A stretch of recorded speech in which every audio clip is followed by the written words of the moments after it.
Wait చేయాలన్నమాట. Episode కోసం మనం వెయిట్ చేసేటట్టు వీళ్ళు ప్రోమో వదలడం ఇదంతా నాకు చాలా బాగా అర్థమైంది. నాకే కదా అందరికీ అర్థమైంది. బిగ్ బాస్ అగ్ని పరీక్ష అనేది చాలా పెద్ద స్క్రిప్టెడ్. వీళ్ళు పెట్టింది ఎందుకో వీళ్ళకి అర్థం కాలేదు, కానీ ఏదో పెట్టేశారు జనాలు చూడాలని చెప్పేసి అని బీజిఎంస్ యాడ్ చేసి హైలైట్ చేస్తున్నారు అని చెప్పి అందరికీ అర్థమైపోయింది.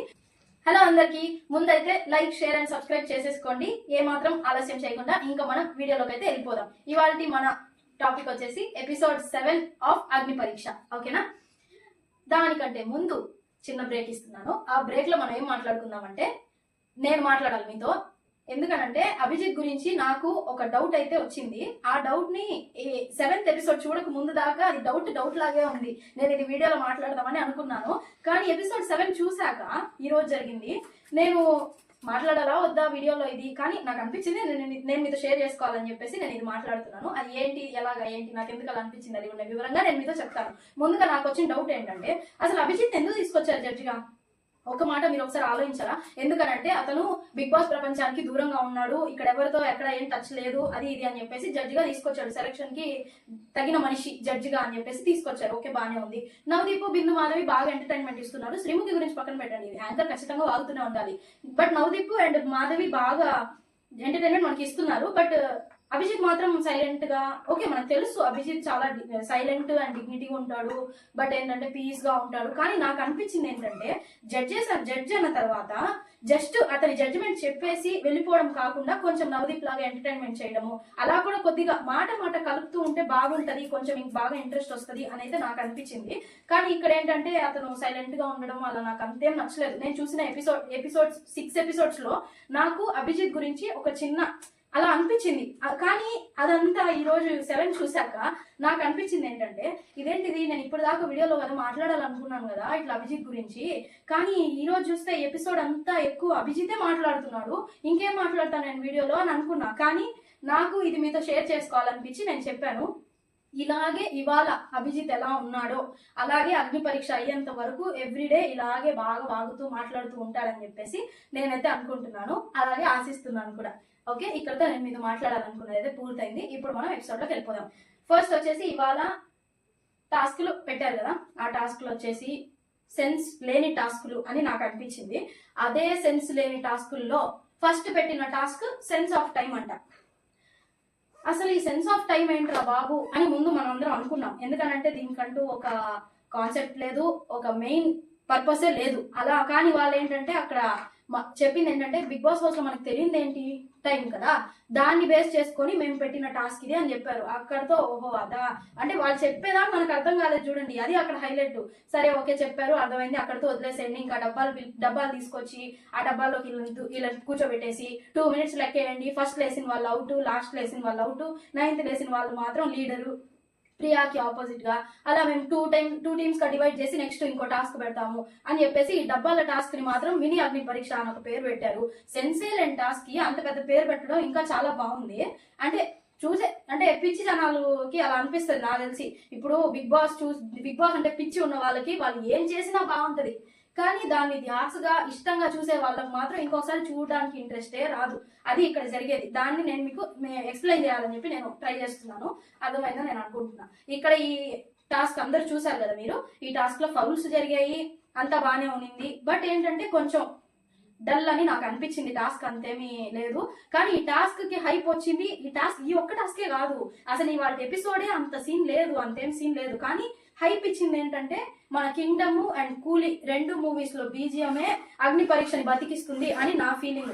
దీనిపైన మీ ఒపీనియన్ ఏంటో నాకు కామెంట్ చేయండి. అండ్ ఇక్కడతో ఈ టాస్క్ పూర్తయ్యాక ఫస్ట్ వచ్చింది షకీబు అండ్ లాస్ట్ వచ్చింది మనీష్. వీళ్ళిద్దరు అవుట్ ఆఫ్ ద రేస్ అని పెట్టేశారు. 9th వచ్చింది మాత్రం దాలియా అండ్ ప్రియా. వీళ్ళిద్దరు లీడర్స్ పెట్టి ఇద్దరికి ఒక్కొక్క టీం ఇచ్చారు. ఇక్కడతో ఈ టాస్క్ అయిపోయింది. ఈ టాస్క్ కి అసలు సెన్సే లేని టాస్క్ అని చెప్పి నేనైతే పేరిస్తున్నాను. మీరేం పేరు పెడతారో నాకు కామెంట్ చేయండి. అండ్ ఇక్కడతో నిన్నట్లాగా ఇంకో టాస్క్ పెట్టారు. సేమ్ నిన్నట్లాగే 2 టీమ్స్ గా చేసేసి, team red, team blue. Team red కి వచ్చేసి దాలియా లీడరు, టీమ్ బ్లూ కి వచ్చేసి ప్రియా. ఓకే, టోటల్ ఇద్దరు డివైడ్ చేశారు. బట్ అక్కడ అవుట్ ఆఫ్ ద రేస్ అయిన షకీబ్ అండ్ మనీష్ ఆడడానికి లేదు దీంట్లో. అండ్ ఇది ఈ టాస్క్ వచ్చేసి ఫింగర్ పాట్ ని బ్రేక్ చేయాలి, ఒక ఫింగర్ తో పట్టుకొని ఉండాలి, మీ వల్ల కాకపోతే పాట్ ని బ్రేక్ చేయాలి అని చెప్పేసి అయితే టాస్క్ పెట్టారు. అదే ఓకే, ఇది కూడా నాకేం అంత నచ్చలేదు, అంత ఇంట్రెస్ట్ నచ్చలేదంటే నాకు నచ్చింది దాని గురించి ఎవరు పట్టించుకోరు. అంటే ఇప్పుడు 10 మందిలో నా ఒక్కదానికి నచ్చలేదు, 9 మందికి నచ్చిందంటే ఖచ్చితంగా అది బాగుంటుందని అర్థం. నా ఒక్కదాన్ని ఎవరు తీసుకోరు కదా. కానీ నా ఒపీనియన్ నేను చెప్తున్నాను, నచ్చలేదు అని అంటే చూసే వాళ్ళకి ఇంట్రెస్ట్ రావాలి. ఫస్ట్ ఆఫ్ ఆల్ అబ్బా ఎంత మీరు ప్రోమోలో బీజిఎం వేసేసుకొని అబ్బా ఎంత బాగుంటుందో మనం వెయిట్ చేయాలన్నమాట. ఎపిసోడ్ కోసం మనం వెయిట్ చేసేటట్టు వీళ్ళు ప్రోమో వదలడం, ఇదంతా నాకు చాలా బాగా అర్థమైంది. నాకే కదా అందరికీ అర్థమైంది, బిగ్ బాస్ అగ్ని పరీక్ష అనేది చాలా పెద్ద స్క్రిప్టెడ్. వీళ్ళు పెట్టింది ఎందుకో వీళ్ళకి అర్థం కాలేదు, కానీ ఏదో పెట్టేశారు జనాలు చూడాలని చెప్పేసి అని బీజిఎంస్ యాడ్ చేసి హైలైట్ చేస్తున్నారు అని చెప్పి అందరికీ అర్థమైపోయింది. కానీ తప్పక చూస్తున్నారు, ఎందుకంటే టాప్ 5 ఎవరు వెళ్ళేది అనేది వాళ్ళు కనుక్కోవాలి కదా, దానికోసం చూస్తున్నారని నా ఒపీనియన్. అండ్ అలాగే మరి టాస్క్ విషయానికి వచ్చేస్తే బాగా అందరు కష్టపడ్డారు, చాలా కష్టపడ్డారు ఈ టాస్క్ లో. అండ్ అలాగే అందరూ ఒక్కొక్కరు ఇంకా మన వల్ల కావట్లేదని వదిలేసుకొని కుండను పాల్గొట్టేయడం, ఆ కుండలో ఎవరి ఫోటో వస్తుందో వాళ్ళు అవుట్ ఆఫ్ రేస్ అవ్వడం, ఇది నాకైతే అసలు అన్ఫెయిర్ టాస్క్ అని నాకు అనిపించింది. ఒకరి వల్ల ఇంకొకరు ఓడిపోవడం ఏంటి, వాళ్ళు బాగా ఆడేవాళ్ళు వీళ్ళ కుండ పగిలిందంటే వీళ్ళ దాంట్లో ఆ బాగా ఆడే వాళ్ళ ఫోటో కనుక ఉండిందంటే వాళ్ళు అవుట్ ఆఫ్ ద రేస్. ఇంకా వాళ్ళు ఎంత బాగా ఆడి ఏం ప్రయోజనం, ఎవరికైనా ఇక్కడ అన్ఫెయిరే కదా అనిపించేది. అండ్ అలాగే ఈ టాస్క్ నాకు అసలు నచ్చలేదు. సో ఇక్కడతో ఈ టాస్క్ కంప్లీట్ అయిపోయింది. గెలిచింది అయితే ఆల్రెడీ ఎపిసోడ్ స్టార్ట్ అయినప్పటి నుంచి హల్చల్ అవుతుంది కల్కి పేరు, సూపర్ గా ఆడింది, ఫుల్ పవర్ఫుల్ గా ఆడింది అమ్మాయి వాళ్ళ ఎపిసోడ్ లో టాస్క్ అని చెప్పేసి ఆ అమ్మాయి పేరే హల్చల్ అవుతుంది. అండ్ నిన్న ఆ అమ్మాయి లూజర్ అన్నారని చెప్పేసి ఈ రోజు ఎలాగైనా విన్నర్ అనిపించుకోవాలని కసితో ఆడింది. బై లక్ ఏంటంటే పైగా ఈ పాట్ రెవల్యూషన్ టాస్క్ కి ఈ పెట్టిన పేరు వచ్చేసి స్ట్రాటజీగా ఆడాలి అని చెప్పేసి పెట్టారు. దీంట్లో స్ట్రాటజీ ఏంటో నాకు అర్థం కాలేదు, కానీ ఈ అమ్మాయికి అయితే లక్ చాలా ఫేవర్ గా ఉంది. ఎవరికి? కల్కికి. ఆ అమ్మాయి పాట్ లో ఆ అమ్మాయి ఫోటోనే ఉండడం చాలా లక్ ఫేవర్ గా ఉంది. కల్కి కంటే ముందు పవన్ కళ్యాణ్ ఇంకా కాసేపట్లో ఇంకా అతను గట్టిగా ఉన్నాడు, కాసేపట్లో కల్కిది పడిపోతుంది అనగా పవన్ కళ్యాణ్ కి వాళ్ళ కెప్టెన్ ఎవరు?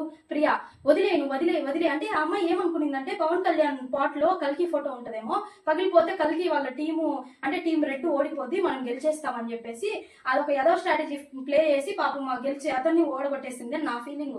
కాకపోతే అతన్ని పడిన వెంటనే కల్కి వదిలేసింది, అంటే అమ్మాయి కావాలని వదలలా, ఇంకా అక్కడ అయిపోయింది, ఆ అమ్మాయి స్ట్రెంత్ అయిపోయింది. కానీ కొంచెం ఆగుండుంటే పవన్ కళ్యాణ్ గెలిచుండేవాడేమో, అంటే కొద్దిగా తొందరపాటులో జరిగిన మిస్టేక్ ఇది, అక్కడితో వదిలేస్తే. కానీ ఆ అమ్మాయి చాలా పవర్ఫుల్ గా ఆడిందని చెప్పి జడ్జెస్ కూడా బాగా మెచ్చుకున్నారు, బాగానే ఉండింది. Best player of the episode వచ్చేసి కల్కికి ఇచ్చారు, and worst player of the episode మన మనీష్ మర్యాదకి ఇచ్చారు. అండ్ అలాగే most valuable player of the year soldier కి ఇచ్చారు, పవన్ కళ్యాణ్ కి. అలాగే అతను కొంచెం నేను చాలా బాగా ఆడాను, కొద్దిసేపు కెప్టెన్ ఆపకపోయి ఉంటే నేను గెలిచుండేవాడినేమో అని చెప్పేసి కాస్త ఎమోషనల్ అయ్యాడు. ఓకే, అది అనిపించింది. కానీ నాకు ఎక్కడ ఏ నెగిటివిటీ ఏ మైనస్లు ఏమీ లేకుండా ప్యూర్ గా కనిపించే పర్సన్ అయితే పవన్ కళ్యాణ్. సోల్జర్ అని ఆర్మీ మ్యాన్ అని నేనేమి పొగడట్లేదు, బట్ ప్యూరిటీ అండ్ హానెస్టీలో నాకు పవన్ కళ్యాణ్ చాలా బాగా అనిపిస్తున్నాడు. దీని గురించి మీరు కూడా కామెంట్ చేయండి. అండ్ ఇంకొక విషయం ఏంటంటే ఈ రోజు జరిగిన ఈ టాస్కుల్లో వీళ్ళు జస్ట్ ఇంకా ఇక్కడ వరకు జరిగింది మేము అంటే అక్కడ డిసైడ్మెంట్ ఏం లేదు, ఇక్కడ వరకు జరిగింది కూడా మేము అంతా మిమ్మల్ని అబ్జర్వ్ చేస్తున్నాము, మీరు ఫిజికల్ గా మెంటల్ గా ఎంత స్ట్రాంగ్ ఉన్నారు ఏంటి అన్నది, వీటన్నిటిని కలిపి మిమ్మల్ని టాప్ 5 లో మీలో టాప్ 5 ని సెలెక్ట్ చేసి హౌస్ కి పంపించడం అయితే జరుగుద్ది అని చెప్పేసి ఒక మాట కూడా మాట్లాడారు. అంతా బాగానే ఉంది, బాగానే ఎంకరేజ్ చేస్తున్నారు టాప్ 15 ని అని నాకు అనిపించింది. ఇంకా ఇక్కడతో ఈ ఎపిసోడ్ గురించి సమాప్తం. అండ్ ఇంకొక విషయం మాట్లాడాలి, ఎందుకంటే ఇది చెప్పాలని అనిపించింది. దీని గురించి నేను ఫుల్ వీడియో తీస్తాను, కాకపోతే షార్ట్ గా నేను మీకు కొంచెం జస్ట్ చెప్తున్నా, కొంచెం క్యూరియాసిటీ కోసము. సెలబ్రిటీస్ ని సెలెక్ట్ చేస్తున్నారు, సెలబ్రిటీస్ ని 100కి 1000% వీళ్ళు వెళ్తారు అని చెప్పేసి సెలక్షన్ అయితే ఇంకా ప్రాసెసింగ్ లో ఉంది. బట్ సెలెక్ట్ అయిన వాళ్ళు కొంతమంది ఉన్నారు, కొన్ని ఫేక్ న్యూసెస్ బయట వస్తున్నాయి, కొన్ని నిజంగా వీళ్ళు వెళ్తున్నారు అని చెప్పేసి కూడా కొన్ని న్యూసెస్ అయితే వస్తున్నాయి. కన్ఫామ్ గా హౌస్ లోకి అడుగు పెట్టే వాళ్ళ పేర్లు నేను చెప్పి వాళ్ళ గురించి మాట్లాడుకుంటూ ఒక వీడియో అయితే నేను తీసి మీకు పెడతాను. ఇంట్రెస్టింగ్ గా చూడండి, నచ్చితే దాన్ని కూడా లైక్ షేర్ చేయండి. అండ్ దాంట్లో వచ్చేసి నేనేమి వీళ్ళు 99% వెళ్తారు 80% వెళ్తారు అని అయితే నేనేం చెప్పను. వీళ్ళు 1000% బిగ్ బాస్ హౌస్ లోకి వెళ్తున్నారు అన్న కన్ఫర్మేషన్ తీసుకొనే నేను వాళ్ళ పేర్లు అయితే చెప్తాను. ఇందులో సెలబ్రిటీస్ అంటూ ఈ మధ్య కొంచెం బాగా వైరల్ అయినా కొంతమంది కూడా వెళ్ళబోతున్నారు, వాళ్ళే సెలబ్రిటీస్ కాదు కానీ వైరల్ అయ్యారని చెప్పేసి వాళ్ళని కూడా సెలబ్రిటీస్ లిస్ట్ లో వేసేసారు. అది ఎవరన్నది కూడా నేను నెక్స్ట్ వీడియోలో నేనైతే మీకు క్లారిటీగా ఎక్స్ప్లెయిన్ చేస్తాను. 100% వాళ్ళు క్లారిఫైగా వెళ్తున్నారు అని చెప్పేసి నేను మీ ముందుకు వచ్చి వాళ్ళ పేర్లు అయితే చెప్తున్నాను. కావాలంటే లాంచ్ లో చూసుకోండి. ఓకే, ఇవాటితో ఈ వీడియో సమాప్తం. నెక్స్ట్ వీడియోలో కలుసుకుందాం. చలో రైట్, టాటా.